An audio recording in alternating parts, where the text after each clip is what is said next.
Hello, YouTube. This is Dragonheart, the Prince of Wales, and welcome to Season 2, Episode 2 of Two Lizards, One Cup. We are, Name of course, pending. Name pending. Still. We are joined by a very special guest today, Elite Gadgets, who Hello. also has a other YouTube channel that goes by the name of Barbarian Breakfast. In today's episode, we're going to talk about lots and lots of different topics. We're going to talk about pre-orders, collector's editions, and lots and lots of other crap as well. And also, just before we begin properly, Norway beat Croatia today in the football, so there's a bit of tension between Stifsre and Elite Gadgets right now. Bit of fabricated tension, I think. Yeah. For sure. Yeah. Well, I would disagree actually, because I'm happy for Norway because we sucked today. So I'm glad that the better team won. Well, thank you. Yeah. Yeah, I This didn't would even watch the match. I didn't Played World of Warships. Oh. That was more important. In my defense, I don't have access to that channel, so. Watching porn too much. Television channel. Oh, God. Anyway, so Yeah. I think we should probably kick on with this. So, first of all, Elite, tell us a little bit about yourself and a little bit about your channel. So as you probably already know, I'm from Croatia. I'm 16 years old, and I've been hanging around on YouTube for approximately 4 years now, actually doing stuff. So recording, helping people and stuff like that, etc. And now I started this co-op channel with my friend Whoopson from the United States, who unfortunately cannot be here today because he's in the US, so it's self-explanatory. And yeah, that's basically it. I mean, I'll talk about the channel a bit later, maybe, if that's fine with you guys. Yeah, of course. Yeah, it's not a problem Yeah.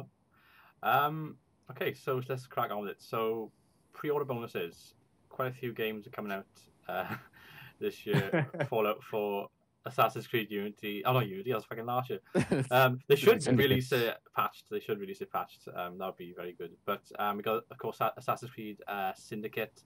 And I'm going to start off talking about that. I know Rexo wanted to, but I've stolen his thunder to start this podcast. And there's going to be a Charles Darwin and Dickens pre-order bonus with the Assassin's Creed Syndicate. What do you guys think about that? Do you think it's too much? Do you think it should be something ready in the game? I mean, I think it should be in the game already, especially after Well, last year. I think because there was, if I remember correctly, like the John Adams guy from Assassin's Creed 3, if it was him, I'm not really sure, but all of the guys, like historical characters, were inside the game already, if I remember correctly. I'm not really sure if if he plays a major role. That's maybe because they put him in a separate kind of DLC. So yeah. I feel right. So- I feel as if firstly it's bullshit, right? we shouldn't have day one like expansion DLC. That's for people who pre-order a game that you shouldn't be pre-ordering because the last one was shit. And that's it's exactly the same reason of Attila and Rome 2. No one pre-ordered, well, barely anyone pre-ordered Attila because Rome 2 was shit. And then when as soon as they found out that Attila was actually a good launch, then they bought it afterwards. I feel as if as well, like there's two of the biggest characters in like that era of British history. They have these few missions coming from this DLC, this whole like quest thing that we can't access unless we pre-order this damn game. I think it's bullshit. So exactly what does do we know exactly what comes in that day one DLC package? There is a figurine of Jacob, the new main character. Oh shit, I just knocked my drink over. There's artwork, there's a tin steel case, and then there's two bonus missions. One of them involves Charles Darwin and Dickens, and the other one then is some other mission involving a train. I think it's a soundtrack. And as how much well. did you say it costs? This one I think is £65 in British currency. Which is about 75, 80 euros. Yeah. Okay, so Would you? I mean, it's a standard pack, I would say, for a collector's edition. I've seen a lot of them, and they all have some kind of figurines, and like maybe like artwork and stuff like that, a bit of the music, the soundtrack. But that's basically it. That's nothing special. But I'm not really sure how much like usually collector's editions cost. So I'm To be not familiar fair, with when you that. say it's €80, that's not actually that expensive. It's stupid, but it's not a huge like because the game's going to be what, $49.99, $59.99. Yeah, probably. So it's like, oh, I'd slap £10 on, get a fuckload of extra stuff. Yeah, I have But seen it's it still- a lot still dumb. worse. A lot Yeah, worse. definitely a lot worse. Like, was it Metal Gear Solid that you were saying? Yeah, I'll bring this up now. I was looking at collector's editions of PlayStation games on Amazon a couple of days ago, and the Metal Gear Solid collector's edition was £250 on Amazon. That came with it came with, I think, a Solid Snake's hand, right? What? To So- use for masturbatory purposes? Possibly. Or to whack yourself over the head for purchasing it. Why did I buy this? But it's not to scale, it's 2/3 to scale. So it's 2/3 the size of my hand, right? And so basically it's an ornament, so you'd place it on your desk or on your shelf or something. Now, Are you I don't want to trying play to- Metal Gear Solid with a fucking hand staring at me, right? Especially with £250. You can use it on your controller. Yeah. Oh, yeah. There. But- But in that package, you do get Ground Zeroes, right? Yeah. So a $60 game. yeah, but yeah, Another game in there. A full game. Promise.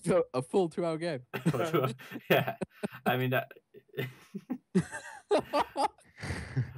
That's Yeah. only adds up to £120. So Yeah. if it was I've just a just- 2 game.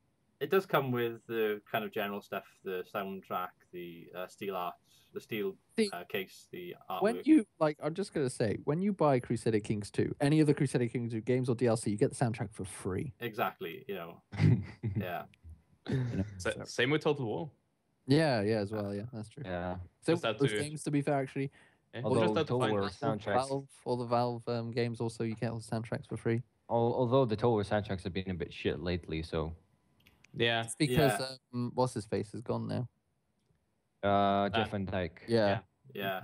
Well, he didn't quit, but he retired. Yeah, because in Rome too, I can remember when I first played it, all I had was like African children going hoo, hoo, hoo, hoo, hoo, in the background. That was like the soundtrack. And I just That's thought, racist and sounds more like a monkey.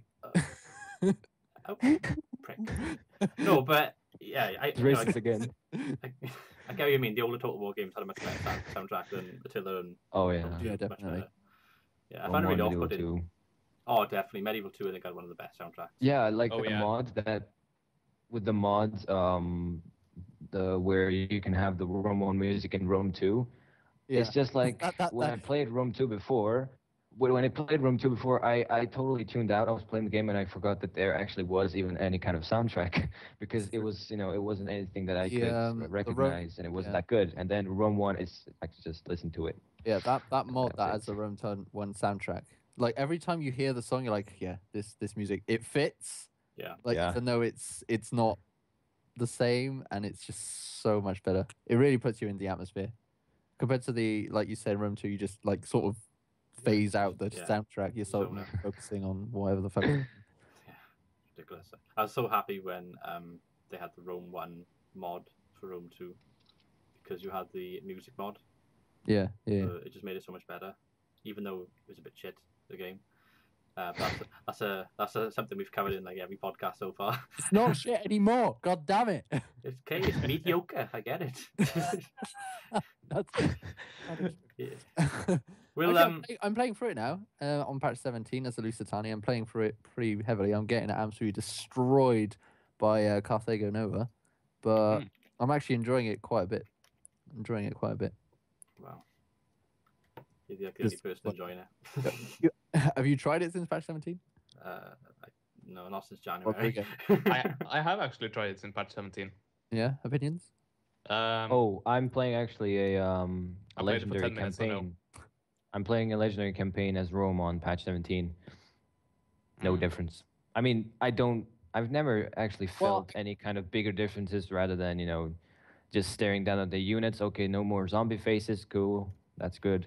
and I just couldn't recognize I any big think difference. But I I'm guess playing I as feel past 17. the most difference because of the faction trait overhaul, and the fact that Lusitani had some of the worst faction traits, and now they've got like one of the, best, not best, but they're like in the top 10. So it's pretty good. I'm enjoying it just because I'm no longer the shittest faction ever. Seeing as we're on the topic of Rome 2, and you mentioned the Lusitani, which are a DLC faction, we've all played Rome 2. What do you think was the best DLC or most worthwhile DLC For Rome 2? For Rome 2, yeah. I'd have to for say Rome it 2. was the Emperor Edition because it was free. Yeah. The Nomads the Nomads were free for 1 week. I would say Bitches of Mars, definitely. I see what you did there. I think Yeah, I can't I haven't actually played any of the. I haven't played Caesar and Gaul. I haven't played Hannibal at the Gates. Haven't played Wrath of Sparta. I only played a little bit of the Emperor's campaign, so I have no fucking idea. Yeah, I played the Emperor's campaign quite extensively, but any of the other ones, no, I haven't touched them. Honestly. I've actually played a co-op campaign with another guy from YouTube, and we did it on Hannibal at the Gates. Yeah. And it was pretty. I would say it wasn't. It was harder than, for example, Rome 2. Even though we were playing together. We were playing a head-to-head campaign actually. So I would say that there were improvements from Rome 2, but I would say that the only major improvement was that they tuned out the small things that really bugged us. But the major things like the AI weren't improved that much. So I would say a win-loss situation actually, considering it's a new thing. Yeah. I don't know.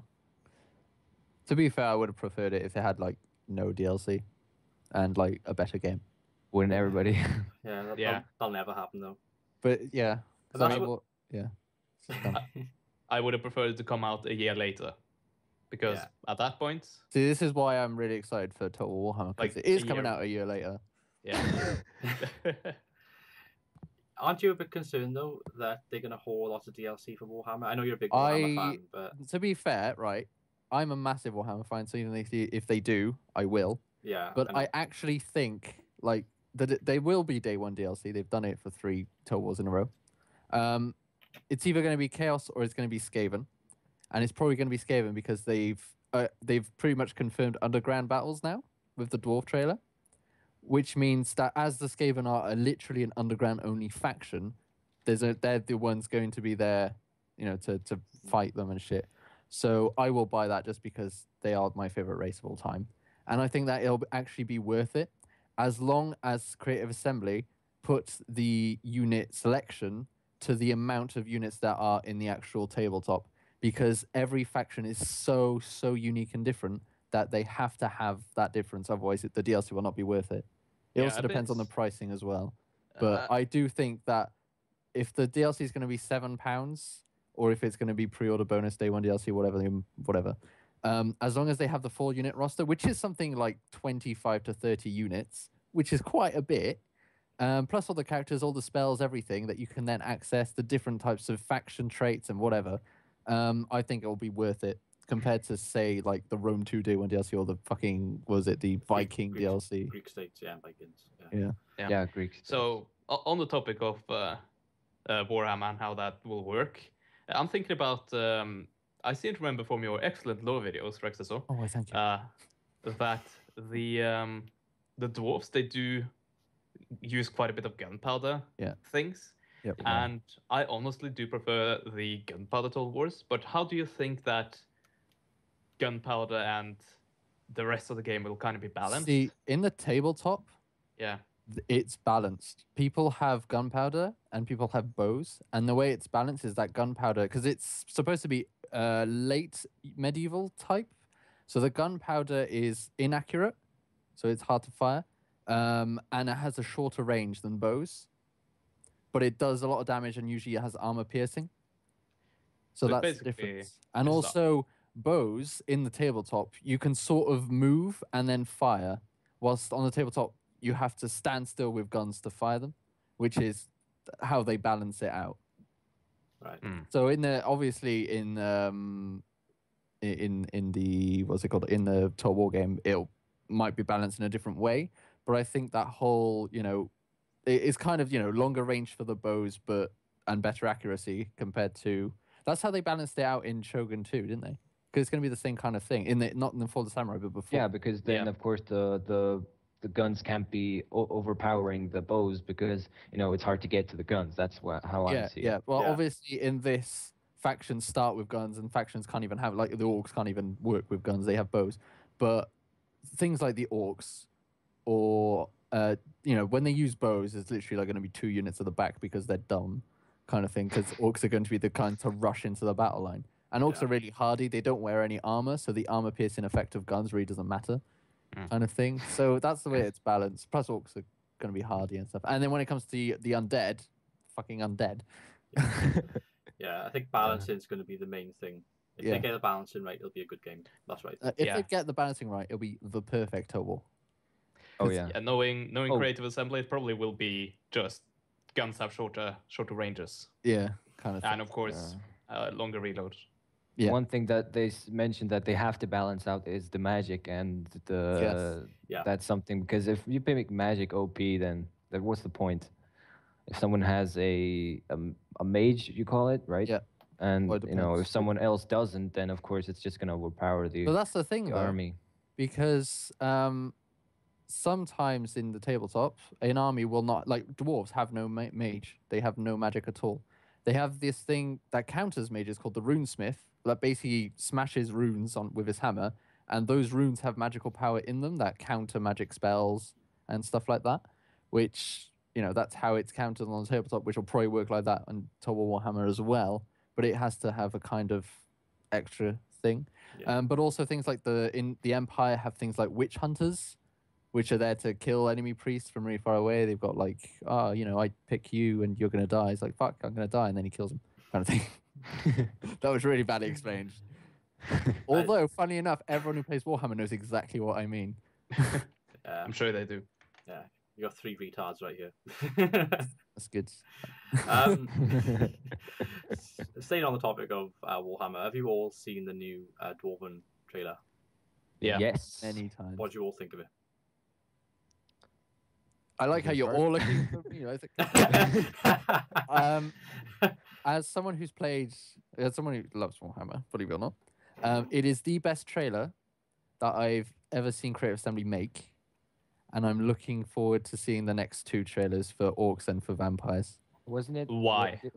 Why? Because if it continue, because already the Empire one with Karl Franz was amazing, was so good, and the Dwarf one just stepped it up a gear.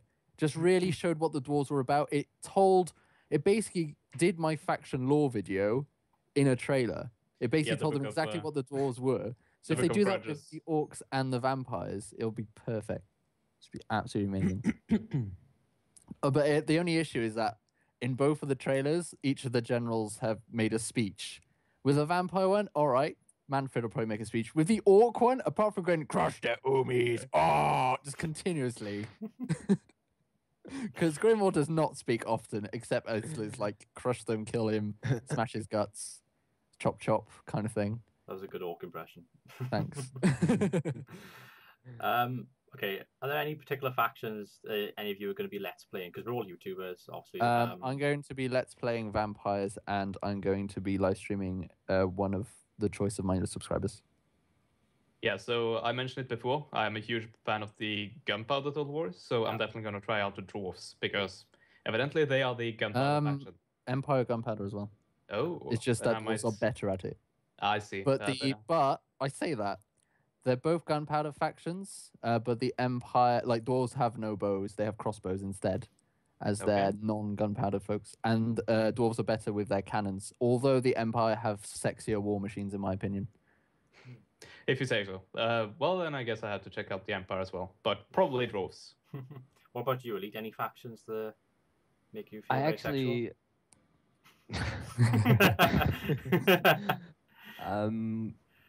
Obviously I'm not really sure, but I seem that there's like less factions to choose from, like in other Total War games. But I'm not really sure because I haven't actually chosen one. I think I'll leave it to my subscribers, like fully, because I'm not really, it's not history where I know this, I know who Yeah. these guys are, but I don't know Warhammer. I'll check your videos out, don't worry. And yeah, maybe after that I'll decide. But for now, I don't have anything in mind really. But that is quite a far away from Oh, yeah. now. So I will either decide or leave it just to my subscribers. I'll see. I'd like to just point out as well, if Skaven are day one DLC, then fuck the vampire counts. I'm doing their Skaven. I'll That's do the loyalty, vampire dude. counts as a live stream. Subscribers can't choose, I'll just watch. I Um, love you really, subs. I love you really. oh my god. What about you, Dragonheart? Well, I was just gonna say, I'm not familiar with Warhammer, as you all know. I probably play it safe. I probably play as the Empire or something, and then see what it's like. Just do Yeah. that. I'd wait. To be fair, if you have no idea what you're going to be playing, just wait until the trailers come out because they'll really show you. Because so far, it's shown you exactly what the Empire like, exactly what the dwarves are like, just hiding in there. Yeah, because they're the only two really, and of course, the green And when skins the and orcs stuff. come out, they'll show you exactly what the orcs are like, and you're going to be like, "Oh my fucking god, orcs!" So or Actually, talking wait about until that, the vampires, and it's going to be like,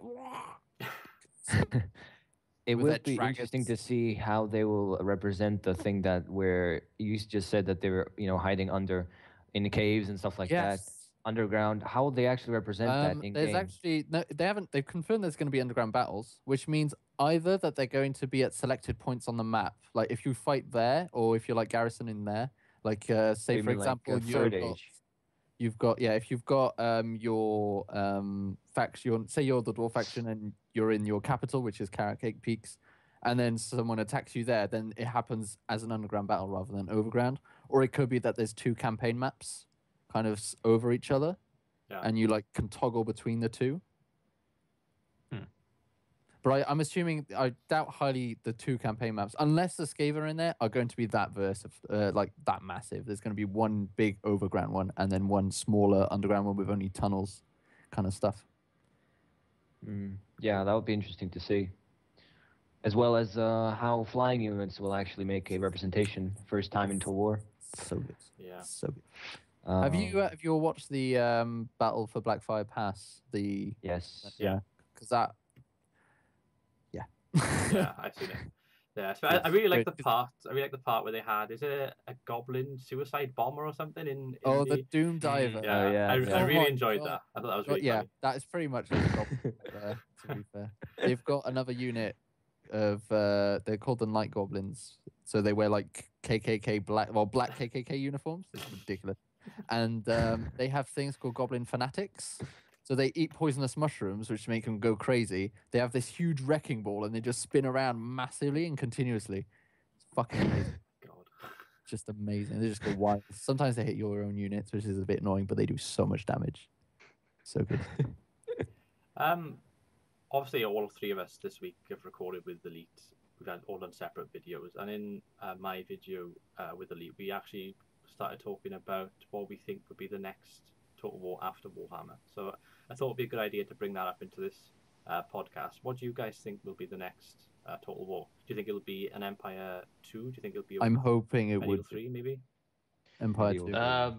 Well, they did say quite a while back now, I guess, that they wouldn't do any 3s anytime soon. Yeah. But I don't know if anytime soon has kind of passed by now, because, well, I they think said it quite a while ago, so I don't know. But I would say that what I really want is basically Empire, but set 100 years later, 150 years later. So Victorian Total War. Yeah, Victoria Total War. I've said it so many times. Victoria Total War with Victoria Beckham on the front cover. Get your tits out. Designed by Victoria Beckham. Shite, you slag.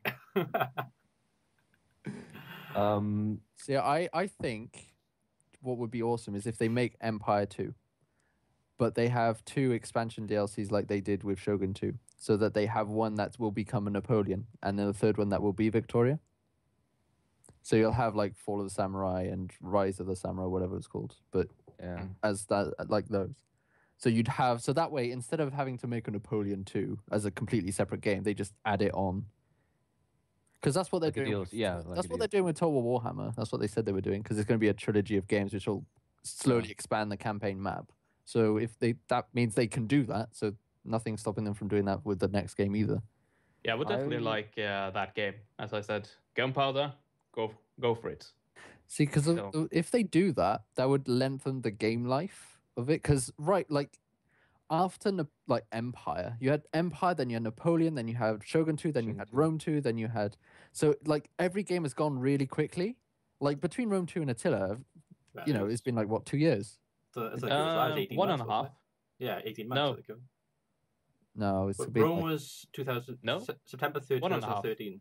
So Attila was February Yeah, this September year. 3rd, exactly. Yeah, was exactly. it 2014? No, Was no, 2013? No, no, no. 2015. No, No. 13. Yeah. Yeah, and then Yeah. Attila was February last year, not this. Yeah. Yes. Yeah, yes. so No, this it year. was February. This year. This year. 15, year. yeah. This year. So 1.5 years. 1.5 years, between Yeah, 1.5. games. All right. Yeah, that's. But I actually like no discussed it chance. with, I'm not sure if it was Dragonheart, that usually there's a two-year time period between each Yeah. Total War game. Roughly. Being, of course, roughly, yeah. Depends on how they made the game before.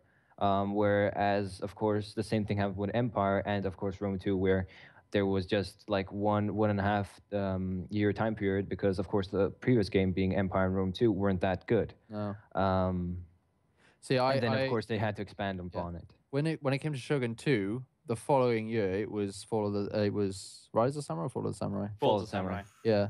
Fall. So Fall of the Samurai came out, which continued expanded its game life all that much. Yeah. With Total War Warhammer, if it has the 3 expansion policy, that means that's already 3 years seen of game life, which is quite a long time for one game.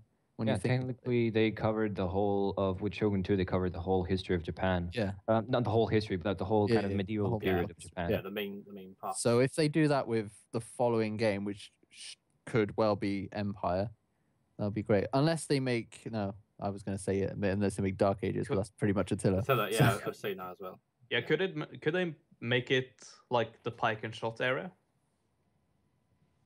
That would be interesting. We haven't seen anything like that in Pike any and- Total War. Pike and shot? You don't know No, what that is? no, everyone's like, what the Is this some sort of Uh, Norwegian porn let- act or something? Let's say the 30 Years War. Oh, Yeah, So around so that like, time and earlier. I know. Yeah, I understand what you're talking about. Okay. Wouldn't it be awesome? You I can't uneducated remember. I think I was bastards. talking with Elite with this actually when we were doing our Warband video. If they did a Asia Total War, which Yeah. expanded like the Muslim, Persian kind of area with um, China and India, China, yeah. it's not a bad idea. You can because also have. that is somewhere no one's been. Because obviously the reason no one's been is because no one the main target audience is Europe and America. Yeah. So that's why I think we don't what- give a shit about the Muslims. I think that's actually a very important period of history. Definitely.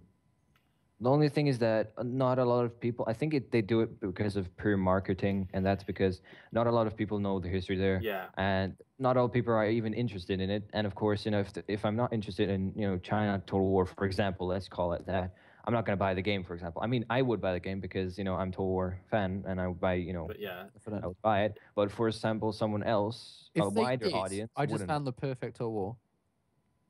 Genghis Total War, and just did the just everything that Genghis Khan. like a campaign like with Napoleon, it was like narrated. Yeah. That would Yeah. be cool. Yeah, That would be good. because he controlled He fucked practically everyone, half yeah, the world. yeah. So So basically medieval too, but also including China and Asia, basically. no, just I'd buy that. yeah. But Yeah. just think because Napoleon had several different campaigns. Because you had the big campaign map, you also had an Iberian campaign, like Italian campaign, campaign, yeah. Italy and everything. Egypt campaign. So exactly, so you just have that, but with Genghis Khan. So you had like his invasion of China, Right. and then how he went towards maybe even as his son towards Europe, kind of thing. But I think that the only logical step right now would be, and I was talking this yesterday with Dragonheart, like the only logical thing I think that they could do is go to Medieval 3. Basically, just because Medieval 2 was made in 2007, So Yeah. like the graphics back then, of course, they were top notch back then. But today, I think it just needs It's a still pretty revamp. good, to be fair. Not gonna lie. It is, but people would like to see a revamp of it with today's graphics, like what the knights would look like in that shiny armor and stuff like that, the clashes and etc. Personally, I think before they even do that, they should rework their engine because the units do not So work. they'd be having problems, yeah. Yeah, it's just we saw it a lot in Rome 2 and especially in Attila with the way that the units just don't work anymore. Okay. Yeah. But- They're no longer blocks Yeah. formations. But that's one of the reasons why Empire might be the next likely thing, because it is basically what that Yeah. engine was It's- made for. it's the existing That engine, was yeah. line infantry. Okay, I got a Yeah, quick- yeah, obviously, yeah. I got a question for you again. Next Total War game after Warhammer, do you think they should go with the existing engine with tweaks or develop a brand new No, engine? I think they should develop No. a brand new one. But Brand new one. again, but if they develop a brand new one, then they could have again problems because this one had problems in the beginning. That's what resulted in Empire being a bit, buggy. And then again, if they would right now, if they would make another one, then again, if it's not tested enough and stuff like See, that, they what can they make could another do- buggy game, and that's Well, something we don't because actually Creative want. Assembly, throughout the years, especially since Empire, we saw with all the bugs, they've grown as a mass. They're now quite a big development team. They have several developers. I mean, that is true. they made Alien Isolation outside of everything. They've been making the mobile games as well. They're doing Arena as well. They Yeah, can so- easily make maybe Empire 2 after Warhammer using the existing engine now that it's like been perfected and whatever. Whilst during that, another team just doesn't make a new game, doesn't stops supporting whatever, and develops this new engine, which means that for the making of the next game, they can do extensive testing on it, which means that after at the following game after Warhammer, then they can have this new Medieval 3, kind of look to it, which will work again. Yeah, But, that would like, what- definitely be the dream. That's the dream. Yeah, but like I already said this, and that's like they are already making the new Total War game. They're already preparing yeah. for it Yeah, after definitely. Warhammer. Yeah. Because I know that when Rome 2 came out, they already said that they were like preparing for it like 3 years in advance. And that means that they were already before Shogun 2 was actually it came out. They already were preparing for Rome 2, making that kind of Yeah. intro video and They've stuff been like that. when Rome 2 came out, they were already working on Warhammer. Because they said development started early. Actually, even before it came 2012. out. Yeah, 2012 is when Yeah. it started. Yeah. So that was basically full of samurai. They started Yeah. work on Total Warhammer. So Because Yeah. Yeah. they have to make that You're because not wrong. every new Thank you. I would say that every new presentation of a game, if they do it on Res or something, they have to have a content for it, and they have to make that content somewhere and design all the things that will be in the game. Of course, I remember watching, but a lot of things changed because I remember watching that Siege of Carthage video, and like a year before actually Rome 2 came out, Yep. and the thing was that in the bottom left corner, when you would select a unit, you would have like an animation of a general running. Yep. Yeah. And after that, they just, completely, you Scrap that, can yeah. see it everywhere. When I saw that Seed of Carthage, I was like, wow, this is going to be the best game ever. Rome 2 came out. We all know what happened. Yeah. So Rome 2 is shit. Just It's putting it out there. moderate now. God damn. Yeah, it definitely is okay now, but it is okay now. It took a year for it to become acceptable. So Yeah. Which Patch shouldn't happen. 17. It's Yeah, taken, shouldn't it's taken happen. since release for it to become okay to And become. yeah. There's Makes sense. like the difference between patch 17 and patch 16 is like what, 6 months? Like a Yeah, huge that's true. amount of time. Yeah. Well, I So- mean, Rome 2 is nearing the end of its like official lifespan. It's not has no foreseeable DLC going to come out for it. Yeah. The thing is with Rome 2, I mean, Attila might, maybe. yeah, but for me, like, I'll go back now and I'll do a Rome 1 campaign because it's still got a lifespan. It's still got a unique kind of feel to it. And with Rome 2, it just feels like another lost cause. So I don't have the same sort of love affair with it. I definitely don't see me doing another Rome 1. A full, apart from the one I'm doing now, I don't see myself after this campaign I'm doing now doing another Rome 2 campaign or another Attila campaign. I don't see myself going back to Attila to do a campaign unless they have the new DLC coming out. But I do see myself maybe in 5 years doing another Rome 1. Yeah, and the same exactly. Yeah, because it's just got a love affair with it. It plays really well. When it came out, it was amazing, and because of that, and it's still working perfectly. It's still got doing everything right. Yeah, because it's got the main principles. It's got real-time strategy, actual strategy, not Not, bullshit, buggy not bullshit. my generals just died. I lose the game. Yeah, like first charge with Hannibal as you invade Italy. First charge into peasants, and your general has died, or something ridiculous like that. Because that's the sort of shit that we've had to put up with. I know it's been patched, obviously, like we said, but Yeah. Well. Yeah. It's not like very well. I think the major problem was the AI, which is actually still kind of today. Yeah. That's true. That's Do you something remember- Actually, there was Angry Joe actually made a of course he makes a review, but the funny thing when I was watching that review is that he actually cropped out like the video from CA, which CA made, where he was explaining like the guy from the AI. Yeah, the rally. And he was explaining how good the AI will be and everything. Then he just he put that sentence that he said after that. He put some gameplay, showing that actually disputes that thing, and then it was actually hilarious. Yeah. Most advanced AI ever. That guy died. Just died of shame. Have we seen him He now since? works for EA. Have you seen him since? Has he been in any No. games? No, I think he's been like fired, or he. Or maybe just He quit out of shame and now he's working for EA. Julian under McKinley, the mobile isn't it? department. Yeah, Julian McKinley. That's the guy's name. The Is it? AI guy. Yeah. Yeah. I can remember him from the video. I definitely know. I remember him. He's on my hit list. He's on my hit list. I will burn him alive. But to be fair, he's not the only one who made the AI obviously, program. Oh no, yeah. He's the main guy, of Yeah, course, he's the but lead, he wasn't the only one typing the the whole point code. of having a lead is he's if it's something he controls he's the one it, who right? takes the Yeah. flag. So Yeah. Yeah. I mean, it could have just been that there was a shitty intern who really fucked everything up 2 days before release, and we'll never know. And he's like, it worked perfectly 3 days ago. Oh no! And the intern's like, God. Call of Duty best game.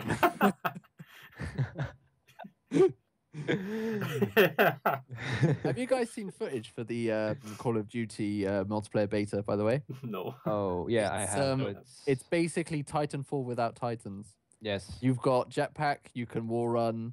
Although okay, it's I have you know, seen it. only if it's not like it is. It actually reminded me a lot of Titanfall before anyone actually told me it, but I would say that it looks much more stable, and the gameplay is actually much more interesting than previous Call I of have Duty. to say though, I mean, I'm saying that it looks like Titanfall like that, but I'm saying that as a good thing because that completely changes the way Call of Duty players are going to play. It really makes the maps.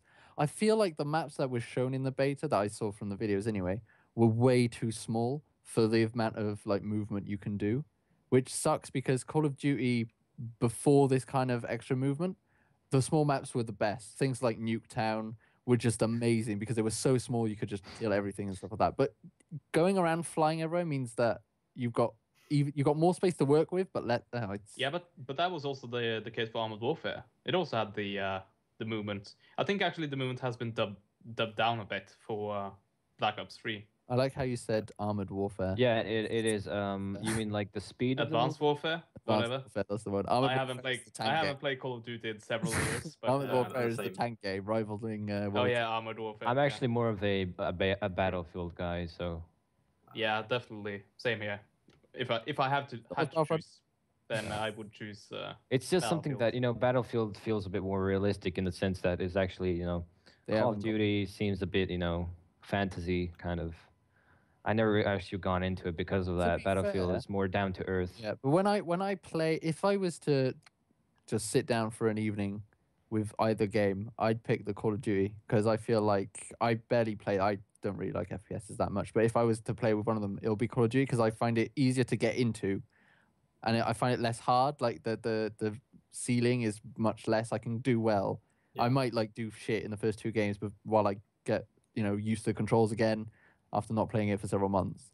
But on my third game, I'll start getting a positive kill ratio, and then I'll do good. But with Battlefield, I feel like more accessible. Much, yeah, there we go. Yeah. With Battlefield, you have to really play it, maybe not a huge amount of times, but at least often enough that you know exactly what you're doing. True. The map's true and stuff like that. Actually, when I played Battlefield back, I actually played it today, but I had a pause of 2 weeks. And when I started playing, I could just feel that I wasn't, I got out of it a bit. and it was only 2 weeks. It wasn't anything large, like a time period between the last session I had. So that is true what you said. But I don't know. I kind of like it because in Call of Duty, of course, you have that wall walking and stuff like that. Battlefield is no, like it's more realistic, and that's Well, what I like more. To watch, like to play, I prefer Call of Duty. To watch Battlefield any day. Battlefield just looks better and it just feels like when you watch it, it feels as if it's a movie, like a proper action movie, like with like realistic, like kind of action movie, semi-realistic action movie compared to Call of Duty, which is just like fucking whatever, any shitty action movie you can find. But speaking of realistic shooter games, have any of you tried Red Orchestra or any of the basically Rising Storm? No, I haven't. Rising Storm. Oh, that I watched several of hours of that gameplay. It was very good. You're talking about the Japanese versus Americans, right? That's Rising Storm. Good. That was great. Originally it was Axis versus Axis versus Russians, Germany versus Russia, But so I say that I prefer Battlefield over Call of Duty. But if I were to play a shooter game, it probably would be Red Orchestra or Rising Storm. Speaking of that, they also did announce. I think this was at E3. So this is kind of a game I look forward to from E3, and that is Rising Storm 2, I believe is the correct name of it. Yeah. Or and that is supposed to be set during Vietnam, so that's gonna be cool. Vietnam. Cool. I used to play Call of Duty for the love story. Just for that. just like people watching what? Pretty standard. No, if I have to play an FPS, I play people playing Star Wars Battlefront 2 in third person. Scenes, Battlefront 2. Yeah, I probably spent like 400 or 500 hours on that easily. game. Yeah, definitely more. Back in 2006, 7. Are you a Star Wars fan, Elite? Do you like Star Wars? Star Wars, actually, not really. Assume not then. That's Star Trek. But, try again. Star Wars is more at this. What the fuck's that? What's that? Unlimited power. I thought you had some sort of disease or something. A camera. Well, yeah, as well. I do. Sorry, guys. I am your father. What? But like, what's the first game you actually played properly, like on PC? Oh, PC. I think it was South Park. It was like I think it was like 1999. And are we still on about Star Wars now, or do you mean in general? Yeah, that's sort of general. very abruptly from Star Wars to something completely. Yeah, I was slightly lost. I'm not gonna lie. Yeah, but I played Star Wars on PC in '99. Nice. I used to piss on snowballs and throw them at chickens. That's all I can remember. I was only like 8, and that's like the first experience of PC. That's one of the terrible South Park games, isn't it? Yeah, Stick of Truth wasn't too bad. That was pretty funny. That's like a few years ago. From what I've heard, the best. Yeah, that is true. Yeah. But I know. Yeah, sure. Go ahead. But what are you thinking about when you say like proper game? Do you mean like? I mean like not like when a kid goes online and plays something on some kind of website. I mean like you bought the disc and then install it and you play like a game which actually had some kind of proper development, you could say. In that's what I mean. What I think, like a lot of strategy gamers started with Age of Empires. And I know I did. Like Age of Empires 2, that's my thing. I played it at least 1,000 and a couple more 100 hours. It's not registered on Steam because it's actually the disc version, the proper 1999 version of it, or 97. I'm not really sure. But yeah. My first game on PC that wasn't a browser game was. Harry Potter and the Chamber of Secrets. Oh yeah, it's on YouTube. I got that. Watch it on his channel, guys. Yeah. Look for oldest video ever, or his top videos of all time. No, my oldest video is that one is deleted, but the very oldest one that is still up is Harry Potter 1. Yeah. So Philosopher's Stone. Yeah. What was the? Actually, that's a good question. What was the first video you all uploaded on your channels? Very first video. Mine Can you remember what a it was while like? back. Mine was a co-op single player. So it was me and my friend recorded it together, sitting at the computer, his computer, with a microphone in between us, and we took it in turns. A campaign on Rome 1, the Rome Total Realism mod as Carthage. Oh, It's still on my yeah. channel. Well, my first video on YouTube, because of course on this new channel it isn't here, but on my last channel, my first ever one was Rome Total War moments. Basically, it's like a 5-minute video where I just have a small battle. I edited out like the best parts of it, Carthage versus Rome. Put some piano music in the background. It was pretty crappy made because that was my first time I edited anything pretty much. But I just have so good memories making that.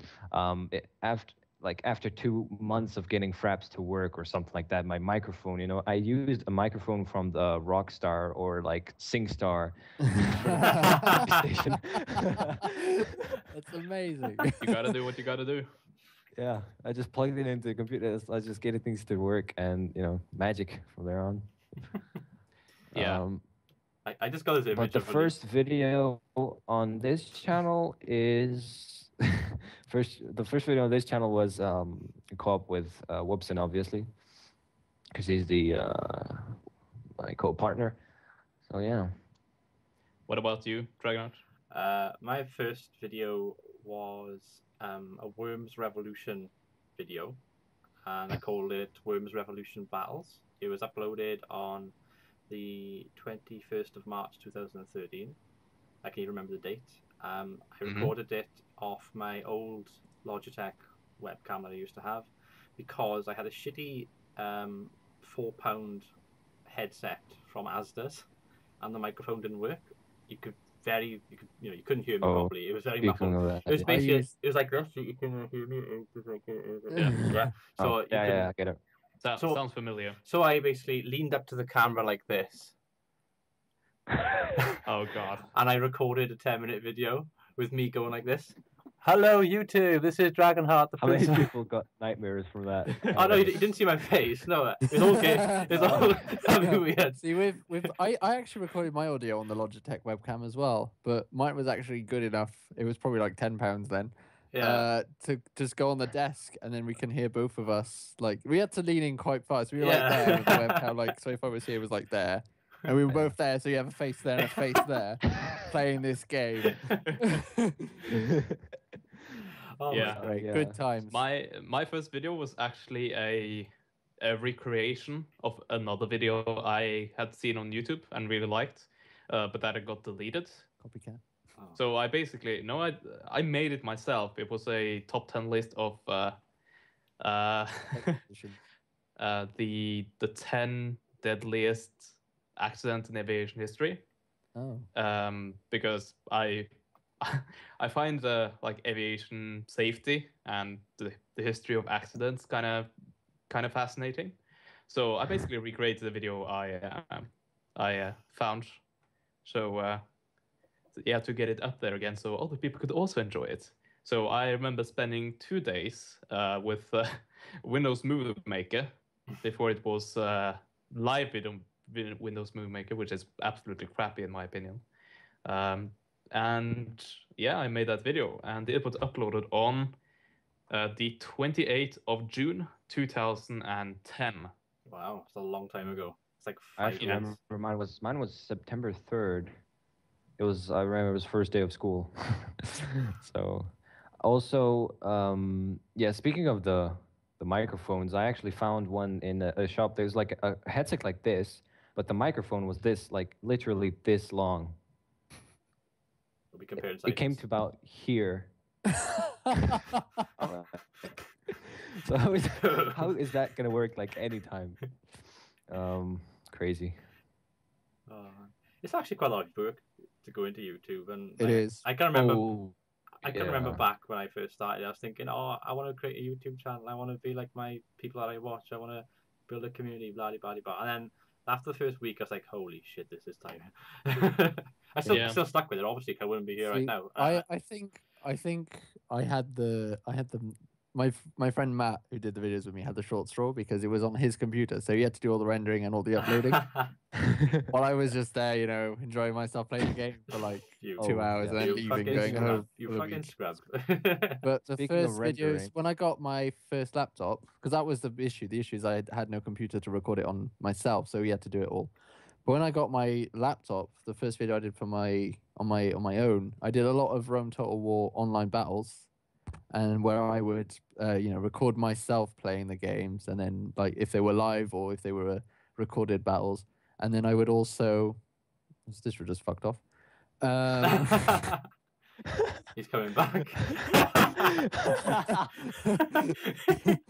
And Come back to me. Come back.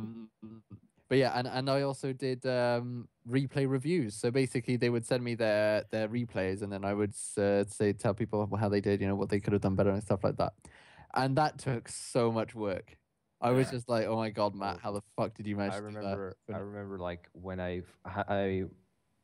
uploading the small video wasn't like the 5-minute video wasn't hard, but uploading like my first campaign of like 35 minutes, and I didn't know you had to render the thing, and I went straight to with the clips. I went straight to YouTube, Oh man. and it was like okay, upload pending, and it said 2,500 minutes on the right corner. Like, okay, this is gonna take for ages. I'm like, why is this going to take like long? And then I watched the video and I saw, okay, I need to render it.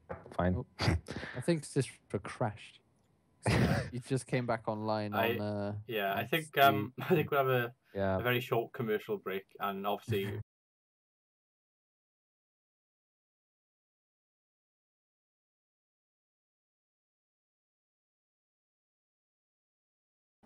Welcome back, guys. We had another technical difficulty, but we're going to go straight on with the It wasn't podcast. me. Wasn't Rex at all this time. It was our lovely guest, Elite. Who we're going to talk about for a bit. Who we're going to talk about for a little bit now. So we're going to put you on the spot, Elite. I hope you don't mind.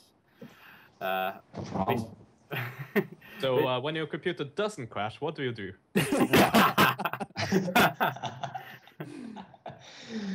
Okay. So as you guys know, I already upload. I upload 4 campaigns as well as this fine gentleman here. I also do a lot of co-op with Wibson and of course other people who want to do it, of course. And mainly the channel is about just giving back to the community. I know people have said this a lot of times, but this is really something I think because I feel it's different because I'm doing it obviously, so I want to make it different. Now, what makes it different is that any potential earnings from the channel will go straightly to charity, to providing software and potentially hardware in the future for you guys. I'm talking about the Total War community now. Yeah. And also we will be improving, we'll have game giveaways and etc. Also, you can advertise yourself in our channel because it's purely a community channel in the way, it's not like Total War Network, but it's, it's just us 2 guys who want to help you by just playing games. And that's great because I think that YouTube has taken a bad turn in the last maybe 2 years. People starting channels maybe just purely for potential, financial reasons. So yeah, I think that's basically the main thing. And of course, I'll be doing collaborations with other people as well. Yeah. Everybody who wants to actually. So yeah, considering games, we play strategy games, of course. You can, from time to time, you'll see different things as well. Yeah, I have seen you have done a few shooter games. Or has it been... What game was it? But definitely a shooter that you were playing. Yeah, I was playing a bit of Battlefield. You did some Call of Duty. Yeah, Call of Duty. Was it World at War, wasn't it? Yeah, World of War. Oh yeah, that's one I saw. Yeah. And I also played a bit of Outlast. I have 1 episode of Outlast on our channel. But yeah, different things, but mainly Total War, of course. And of course, if you come to our channel, we just want you to support the cause, the charitable cause, not us. Of course, we're guys doing it, but it's not for us. Also, the only thing Whoops and I want from this is just to have a kind of a fan base to be able to entertain people, because that's something I always want to do, to be able to put a smile on a person's face every day. Maybe if we start uploading daily a few vids. So yeah. Cool. Cool. That's all we gotta say. Cool. You fucking. Yeah, you no, fucking I think it's a really good idea, because Yeah. a lot of, say, community-esque channels in the past, like TWN, and whatever was before, I can't even remember. There was another one before. Yeah, it was. But there's Was been there? several where it's been collaborations of a lot of people, but that didn't actually have any kind of workings together, because it's only two people like who actually manage the channel. It'll work better. Thus, they can do their own shit within the channel, whilst also collaborating with all these other YouTubers as well, doing videos now and then, or even full-on campaigns with other YouTubers, which will not only help the smaller YouTubers get some subs, get some proper viewership, but also get those views to the Barbarian Breakfast channel for this good cause. Also helping out those small channels with the giveaways, with the better equipment and stuff. I will also say it's a very good thing that this kind of doubles as your main channel, so you don't have another channel on the side. You don't have another channel on the side which kind of takes away your attention. Yeah. Because that's kind of what I experienced in TWM, for example. Yeah, I mean, personally. So yeah. So anything you're interested in the success if on that specific channel, because it's your personal channel. After you created that and basically told all your subscribers to go to this one. Yeah. Also, on my last channel, I ended that road, opened a new door. Basically because I thought I wasn't, if I was going to, because I was just helping myself if anything would come out of that channel. And this way, we can help tour community, but also like real people out there in the world that actually need that money more than we do right now. Also, I can be sponsoring a bit of you guys in the future for hardware maybe or something like that if we get to that kind of point, which would be very cool. Yeah. Sponsor the podcast. This podcast is sponsored by Barbarian Breakfast. Subscribe for more. I need a new graphics card, so get on. I need a new house. I want a 980. Like a Tesla would be nice. Could you get on that? I want to do a vlog in a Tesla, so that'll get me a lot of views, right? Yeah, I mean, we had this conversation the other day, me and Elite, like the Total War Network. I mean, I think they did miss, they missed the point to a degree. It was good. I think it was the idea behind it was really good. It's just that because they had their secondary channels and because they weren't fully invested in the idea of it, because in the end, sure, it was a community channel and everything was going towards the community, but it didn't. Everything going toward the community was actually going to both Vendetta and their channels. Their channels. Rather than that's what I said. I'm not going to name any names right now, but as yesterday when I was talking with Dragonheart, we mentioned actually that there are a few people through the course of TWN that actually used TWN and the idea of TWN for their own personal, you could say, glory, their own use, and a few of them actually got a fair amount of subscribers and views from that, and before that they were practically nobody. So I think it was misinterpreted as an idea. Now that's what we're trying to. But then again, the idea of TWN was also to allow those content creators to get subscribers and views. So I guess it succeeded in that as well. Yeah. But then again, the whole point, the thing is that they had series on that channel rather than a few collaboration videos. It might have been like on Barbarian Fact on Breakfast. I expect to see maybe, say for example, me will have 2 videos going up a month on the Barbarian channel as a collab, that was actually rather than It's actually funny you actually mentioned that, because once I actually contacted Lionheart 2 months ago, and he said that if he would actually have time, because of course he having like a large channel, he doesn't actually have time for other things. So he actually said that he would join Barbarian Breakfast, upload a few videos maybe monthly for the channel. Yeah, and that's actually funny. It wouldn't be the first time. It wouldn't actually be the first time he would do such a thing, because I actually belong to a network, a collaboration network called GDTV a very long time before, which is where I met Alex the Rambler actually. And Lionheart was part of that group as well, and he uploaded only one video, maybe once every 2 weeks, but he would actually do that, and that would obviously get the most views from the gaming network. But it would also be the ones, that would allow the smaller group. At the time, only had 100 subscribers. Alex only had 200 subscribers, and that allowed those people to see these communities. So that There's was only a very problem helpful to with, him.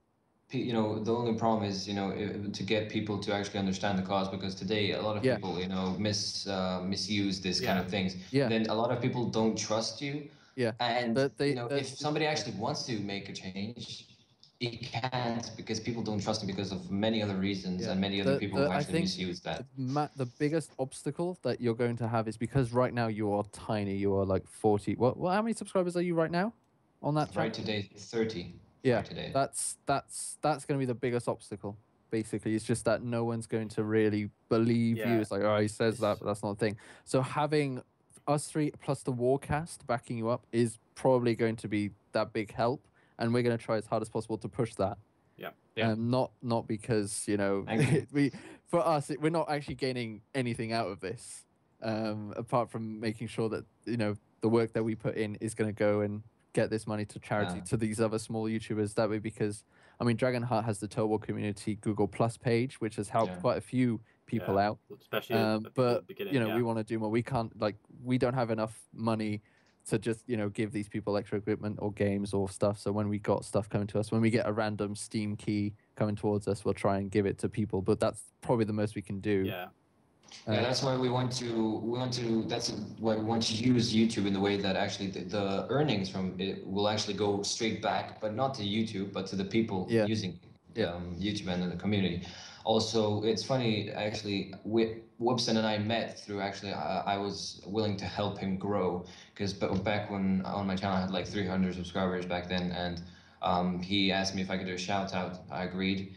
I just wanted to help, grow some, a potential audience, so he can, start with himself, because of course starting at zero is very hard today. And I remember when I was making videos back, I can actually see in the old layout of YouTube, where there was just 17 subscribers and stuff like that. So memories. Yeah, long time ago. Oh yeah. Yeah, sounds good. And talking about the Warcast, there's some news that we'd like to throw and share with all you guys. Of course. After some deliberation and a brilliant idea from Elite, to be fair. We're going to challenge the Warcast to a 3v3 best of 3 on the Total War games. So that's going to happen in the following weeks. We're going to try and sort out a date and stuff. I'm going to talk to Rambler tomorrow. We've already talked to Lionheart, and he's up to it. But yeah, this is the official challenge right now. So we're challenging you officially right now. Officially challenging you. So because we're obviously challenging them, they will get the first game. They'll choose which game it is. It's going to be 3. Well, we're best of 3, but it's going to be 3 games. First game will be on their home turf, so they'll pick the game and they'll pick the map. They'll pick the size, whatever. They'll pick everything. Second game we'll pick. Yeah. And then when it comes to the third game, it'll go up on Elite's channel, on the Barbarian Breakfast channel, and Elite will pick basically all the rules for that game. So there we go. That's basically what's going to happen. So you've got that to look forward to, guys. And I'm going to try and make your lives a misery, because that's the third game. Third game. We're going to be playing on Medieval 1. 4 units max. You can easily make it hell for me. Just choose either Empire or Napoleon. Yeah, I don't even have. I have Empire. I actually have Empire. I could be good. Then I can't play it. Don't pick Empire, because Lionheart's really good at that game, and so is Alex the Rambler. Yeah, don't pick that. Is he? No. Yeah, the Rambler is amazing at Empire. I think that's his game of choice, to be fair. Oh. I think he's getting better at the latest games, but I remember him being very good at Empire. Compared to you. Yeah, no, I suck so hard at Empire. Rome 1 is just my actually, I don't know which Total War game is the best for me. I think I would say, of course, when I played Stifsre, I got wrecked both times, but I think I stood better in the classical smash, hack and slash games, Sword and Sandal. So I would pick that one if I was, because I think I'm better at that than the shooter. Sorry. The shooter, yeah, and the Total War FPS. That's Total the War, Gun- the Great Gunpowder Assembly Total War. and Treyarch make Total War Call of Duty. What? Oh my god, no, don't, no. Oh, fuck. Doesn't it make sense? No, no. Call of Total War. All of Warhammer. Total War. What? I don't know. This So is, yeah, anybody from the Warcast, if anybody from Warcast is watching this, we are challenging you now Yeah. officially. Yeah. So yeah, Yeah, you can add myself on. I think it will be here somewhere. Not really yeah. yeah, it's all Yeah, the we got our sure. Ah, all the crap. so yeah, Twitters will be there. Are you going to put timestamps? Did you see the timestamps I put in did my description? very, very That's professional job. Whatever. I will. I be even doing the used same. You even used them. Well, You I do. basically, while I was making those timestamps, Hef was there on Steam going, "Play with me, please, Paul. Let's do some Warhammer, just the Dawn of War." And I'm there like, "I have to do these timestamps." Like, you suck. And it's like, "Oh, I'm nearly done." Oh my It was God. really stressful, guys. Timestamps Oh. are stressful. Yeah, that's all I have to look forward to with this video. Anyway, I think we're probably at the end of the podcast. So, is there anything any of you three want to say in closing in this podcast? Not really. No? Nothing special really. apart from Nothing thank you. special. Yeah, thank you to Elite for taking part and being our special guest this No problem. evening. Thank you for having me. No problem. We'll have you anytime, my friends. Yeah. Yeah. All of Elite's information will be in the description below. A link to his channel, his Twitter will be on the screen as we just mentioned, and of course Stifsre's and Lord Rexosaur's and my own as well on the screen as always. I've been Dragonheart, the Prince of Wales, joined by of course the Lizards, the Cap, and our special guest. Name pending. Name pending. The Nordman. The Nordman. Every single one Nordic. of my channel, Dragon's Heart channel, and Stifsre's channel will have the playlist of every single one Yeah. of the podcasts in order. So even Okay. though we'll all have each of the podcast, we'll have each of the podcasts in rotating order on our channels, but all of us will have the same playlist. Yeah. There we go. Just thought I'd let you know. Also, we'll try and get Hef for the next one. Yeah. We'll see what we can do. Right, Hef? He listens to this podcast. Yeah. Right, Hef, if you're watching right now, I want you over here, my ginger friend. I want to play with your hair. Just saying. And your beard. I really like that beard. Anyway, It got really awkward. It's got really awkward. I'm going to end that that right here. bathrobe or whatever he was wearing in the That latest vlog. bathrobe, yeah. Anyway, thank you for watching, everybody. Until next time, goodbye.